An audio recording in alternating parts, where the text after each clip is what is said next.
Okay, so number 3, we're asked to look at lines 28 to 43, and we're asked to consider how the writer shows the threat that the tiger poses. Okay, now this is the first of the 10 mark responses. Now, some of you only wrote 2 or 3 lines here. There's no way you can get that range of marks.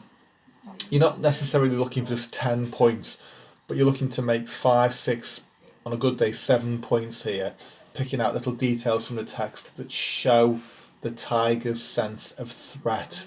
And it's about just having a go at it.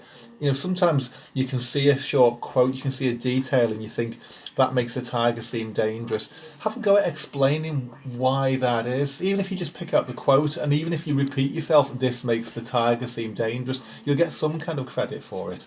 But certainly writing 2 or 3 lines to the whole answer will not get you more than 1 mark out of the 10, and you're going to struggle then to get a pass. So you've got to get the range of quotations.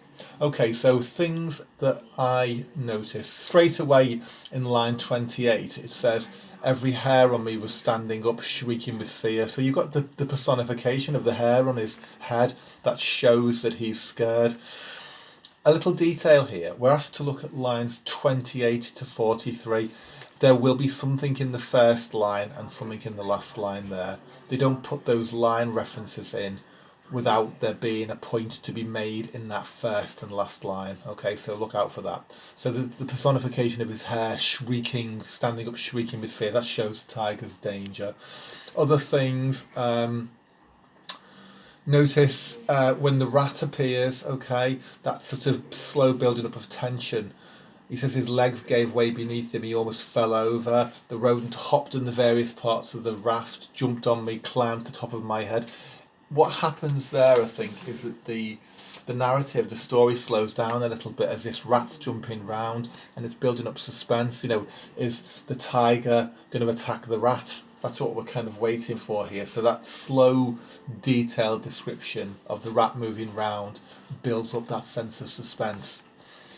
Little detail, a little bit of imagery that Richard Parker's eyes had followed the rat. They were now fixed on my head.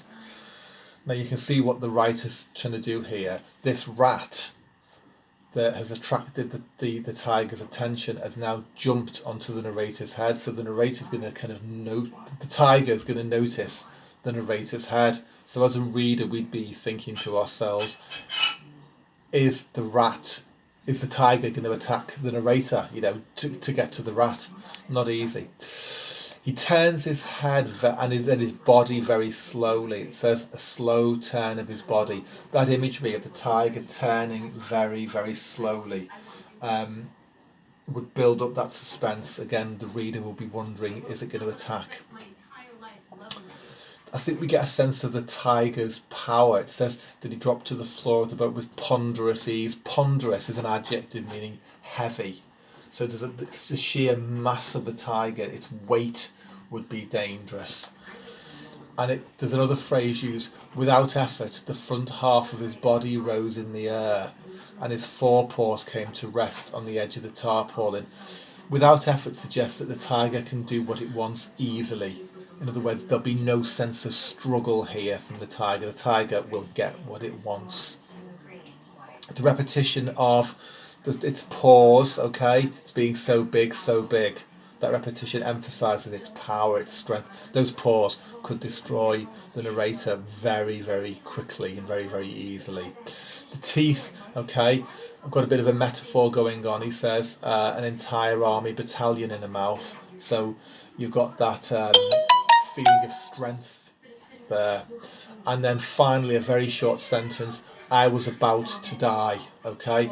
There's a sense here that the narrator almost thinks, well, this isn't an even fight. He is definitely going to be destroyed by the tiger. All of that adds to the tiger's power. So I've probably got about 6 or 7 points that I'm just going to, I've just talked about briefly, I've explained.